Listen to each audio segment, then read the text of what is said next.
Hello friends, welcome to exam goal. तो आज है 12 अगस्त और इस वीडियो में मैंने लिए हैं आज के टॉप 15 करंट अफेयर्स के क्वेश्चंस। तो इस वीडियो को आपको कंप्लीट वॉच करना है। कल मैंने आपसे एक क्वेश्चन पूछा था, तो उसका जवाब मैं इस वीडियो के लास्ट में दूंगी, इसलिए इस वीडियो को कंप्लीट वॉच करना। और आज स्टार्ट करते हैं आज की नई करंट अफेयर से, यानी कि फर्स्ट क्वेश्चन से। तो पहला क्वेश्चन दिया गया है कि नीति आयोग के नए सीईओ के रूप में किसे नियुक्त किया गया है। Who has been appointed as the new CEO of NITI Aayog. तो नीति आयोग के नए सीईओ कौन बने हैं? तो ये बने हैं एस कृष्णन। जी हाँ, इस क्वेश्चन का जो डी ऑप्शन है एस कृष्णन, वो राइट ऑप्शन है।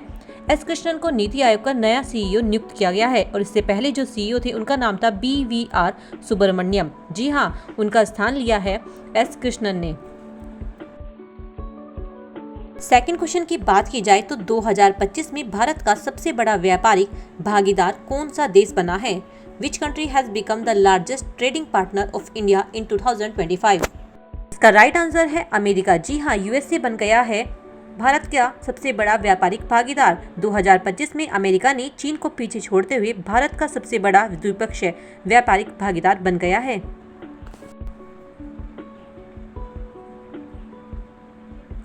थर्ड क्वेश्चन की बात करते हैं तो भारत की पहली हाइड्रोजन चालित ट्रेन किन दो शहरों के बीच चलेगी।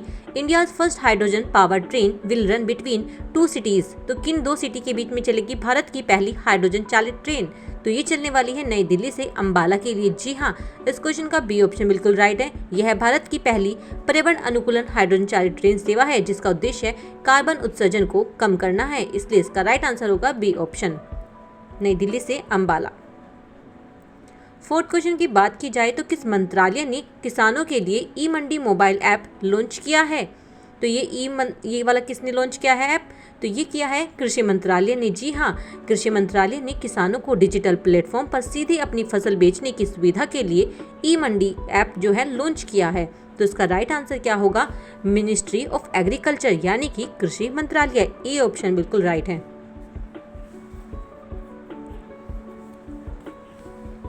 बात करें फिफ्थ क्वेश्चन की, तो फिफ्थ क्वेश्चन में बोला है कि 2025 का राष्ट्रीय युवा आइकन पुरस्कार किसने जीता है। Who has won the 2025 national youth icons award. तो ये अवार्ड किसने जीता है। तो ये अवार्ड जीता है आर प्रज्ञानंद ने। जी हाँ, इस क्वेश्चन का जो सी ऑप्शन है आर प्रज्ञानंद, वो बिल्कुल राइट है। शतरंज ग्रैंड मास्टर आर प्रज्ञानंद को खेल और युवा प्रेरणा में उत्कृष्ट योगदान के लिए सम्मानित किया गया है। सिक्स क्वेश्चन की बात करते हैं तो सिक्स क्वेश्चन में बोला गया है पैसिफिक आइसलैंड फोरम में वर्तमान में कितने सदस्य देश हैं। How many member countries are currently in the Pacific Island Forum. तो कितने सदस्य हैं। तो इसमें टोटल है अभी 18। जी हाँ, इस क्वेश्चन का जो सी ऑप्शन है वो बिल्कुल राइट है। इसमें 18 सदस्य देश है जो कि पैसिफिक क्षेत्र के ही है। अगर आप मेरे इस वीडियो पर नए आए हैं तो प्लीज़ इस वीडियो को लाइक करें, शेयर करें, कमेंट सेक्शन में बताएं कि आपको ये वीडियो कैसा लग रहा है। साथ में इस चैनल को सब्सक्राइब करना मत भूलना।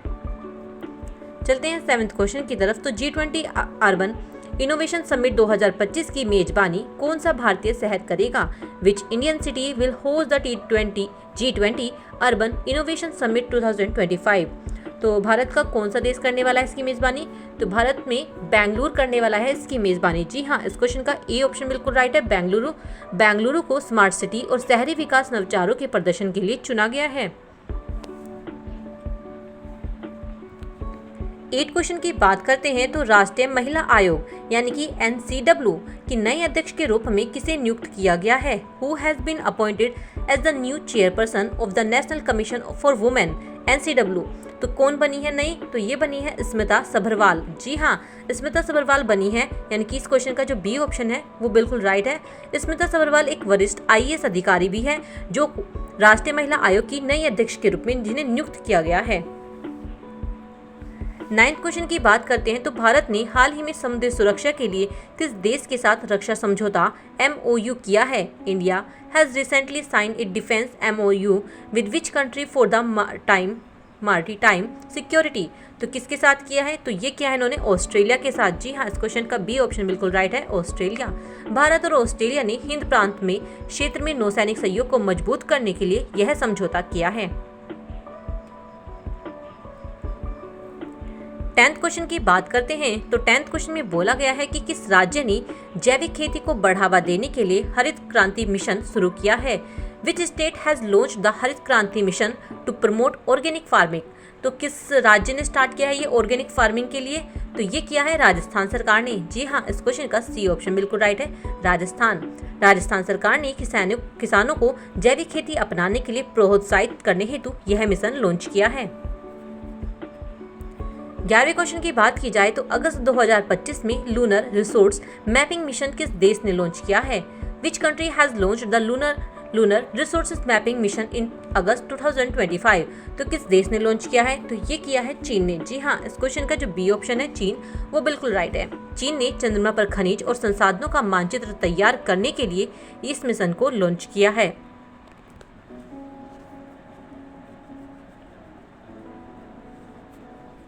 बात करते हैं 12वें क्वेश्चन की, तो 12th क्वेश्चन में बोला गया है कि नीति आयोग के SDG इंडिया इंडेक्स 2025 में कौन सा भारतीय राज्य जो है शीर्ष पर रहा है। Which India state has top the NITI Aayog SDG India index 2025। तो कौन सा देश जो है कौन सा राज्य है जो शीर्ष पर रहा है भारत का, तो वो रहा है केरल। इस क्वेश्चन का ए ऑप्शन बिल्कुल राइट है, केरल। केरल ने शिक्षा, स्वास्थ्य और सामाजिक विकास में उत्कृष्ट प्रदर्शन कर पहला स्थान प्राप्त किया है। बात करते हैं 13th क्वेश्चन की, तो 13th क्वेश्चन में बोला गया कि अगस्त 2025 में फिट इंडिया मूवमेंट के ब्रांड एम्बेसडर कौन बने हैं। Which sports personality has become the brand ambassador of the fit India movement in August 2025। तो किन्हें ये अवार्ड्स मिला है, कौन बने हैं, तो ये बने हैं नीरज चोपड़ा। जी हाँ, नीरज चोपड़ा, यानी कि इस क्वेश्चन का जो बी ऑप्शन है वो बिल्कुल राइट है। नीरज चोपड़ा को देश भर में फिटनेस और खेल को बढ़ावा देने के लिए नियुक्त किया गया है। 14th क्वेश्चन की बात करते हैं तो स्काईट्रैक्स द्वारा 2025 में दक्षिण एशिया का सर्वश्रेष्ठ हवाई अड्डा किस भारतीय हवाई अड्डे को चुना गया है। Which Indian airport has been awarded the best airport in South Asia 2025 by Skytrax. तो किसे ये अवार्ड मिला है, तो ये अवार्ड मिला है इंदिरा गांधी इंटरनेशनल एयरपोर्ट, यानी कि इंदिरा गांधी अंतर्राष्ट्रीय हवाई अड्डे को इस अवार्ड से सम्मानित किया गया है। ए ऑप्शन बिल्कुल राइट है। बात करते हैं इस वीडियो के लास्ट क्वेश्चन की, तो अंतर्राष्ट्रीय युवा दिवस 2025 का विषय क्या है। International youth day 2025 theme is. तो इस बार का अंतर्राष्ट्रीय युवा दिवस की थीम का विषय क्या रहा है, तो ये रहा है युवाओं के लिए हरित कौशल, ग्रीन स्किल्स फॉर यूथ, यानी कि इस क्वेश्चन का जो डी ऑप्शन है वो बिल्कुल राइट है। इस वर्ष का विषय युवाओं को पर्यावरण अनुकूलन और सतत विकास से जुड़े कौशल प्रदान करने पर केंद्रित है। कल मैंने आपसे एक क्वेश्चन पूछा था कि कबक-यानो किस राज्य की पर्वतारोही है जिन्होंने अफ्रीका की सबसे ऊंची चोटी माउंट किलिमंजारो पर सफलतापूर्वक चढ़ाई की है। From which state is mountaineer Kabak Yano who successfully climbed mount Kilimanjaro the highest peak in Africa. तो इस क्वेश्चन का राइट आंसर है अरुणाचल प्रदेश। जी हाँ, ए ऑप्शन इस क्वेश्चन का बिल्कुल राइट है। तो ये थी आज 12 अगस्त की टॉप 15 करंट अफेयर्स के क्वेश्चंस। आपको ये वीडियो कैसा लगा मुझे इस वीडियो के कमेंट सेक्शन में आप बता सकते हैं। साथ ही अगर आपको ये वीडियो अच्छी लगी हो तो इस वीडियो को लाइक कर देना, शेयर कर देना और हाँ, प्लीज़ चैनल को मेरे सब्सक्राइब जरूर कर लेना। Thank you so much for watching my videos. कल मिलते हैं शाम को 4 बजे नई करंट अफेयर की वीडियो के साथ।